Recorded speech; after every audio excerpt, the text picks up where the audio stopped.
ಪಶ್ಚಿಮ ಏಷ್ಯಾ ಸಂಘರ್ಷ ಹಿನ್ನೆಲೆ ದೇಶಾದ್ಯಂತ ಅಡುಗೆ ಅನಿಲ ಪೂರೈಕೆಯಲ್ಲಿ ಯಾವುದೇ ವ್ಯತ್ಯಯ ಉಂಟಾಗಿಲ್ಲ. ಗೃಹ ಹಾಗೂ ವಾಣಿಜ್ಯ ಬಳಕೆ ಸೇರಿದಂತೆ ಎಲ್ಲಾ ವಿಧದ ಇಂಧನ ಪೂರೈಕೆಯಲ್ಲಿ ಯಾವುದೇ ವ್ಯತ್ಯಯ ಉಂಟಾಗಿಲ್ಲ. ಎಂದಿನಂತೆ ಕಾಲಕ್ಕೆ ತಕ್ಕಂತೆ ಸಿಲಿಂಡರ್ಗಳ ಪೂರೈಕೆಯಾಗುತ್ತಿದೆ ಎಂದು ರಾಜ್ಯದ ವಿವಿಧ ಜಿಲ್ಲೆಗಳ ಗ್ರಾಹಕರು ಸೇರಿದಂತೆ ವಿತರಕರು ಅಭಿಪ್ರಾಯ ಹಂಚಿಕೊಂಡಿದ್ದಾರೆ.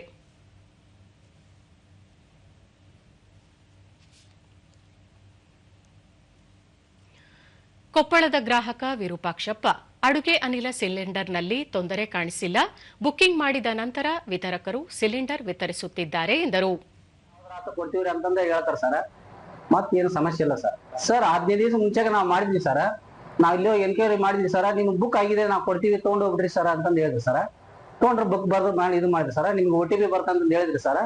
ಇನ್ನಾಗ ಕಾಲ್ ಮಾಡಿದ್ವಿ ಸರ್. ನಮ್ಗೆ OTP ಬಂತಪ್ಪ ನಾವು ಇದು ಮಾಡ್ತೀವಿ ಸರ್, ರೆಸ್ಪಾನ್ಸ್ ಮಾಡ್ತೀವಿ.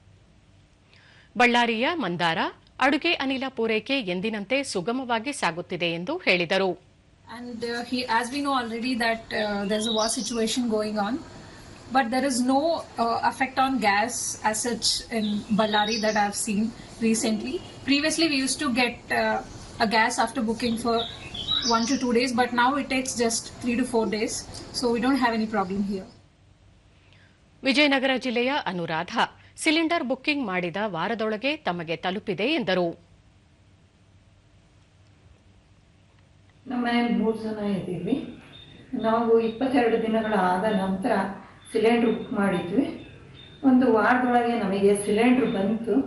ಹಾಗಾಗಿ ಸಿಲಿಂಡ್ರ್ನ ಕೊರತೆ ಇದೆ ಅಂತ ನಮಗೇನು ಅನ್ನಿಸಿಲ್ಲ. ಸಿಲಿಂಡ್ರ್ಗಳು ಸಿಗ್ತಾ ಇದ್ದಾವೆ. ಹೊಸಪೇಟೆಯ ರೇಣುಕಾ ಎಂದಿನಂತೆ ಅಡುಗೆ ಸಿಲಿಂಡರ್ ಮನೆಗೆ ಬಂದಿದ್ದು ತೊಂದರೆ ಎನಿಸಿಲ್ಲ ಎಂದರು. ಪೇಟೆಯವರು ರೇಣುಕಾ ಅಂತ ನನ್ನ ಹೆಸರು.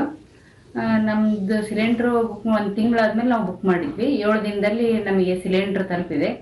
ನಮ್ಮ ಕಾಂಪೌಂಡಲ್ಲಿ ಯಾವುದೇ ರೀತಿ ತೊಂದರೆ ಆಗಿಲ್ಲ. ಬುಕ್ ಮಾಡಿದ ತಕ್ಷಣ ಒಂದು 4-5 ದಿನ 7 ದಿನದಲ್ಲೇ ನಮಗೆ ಸಿಲಿಂಡ್ರು ತಲುಪಿದೆ.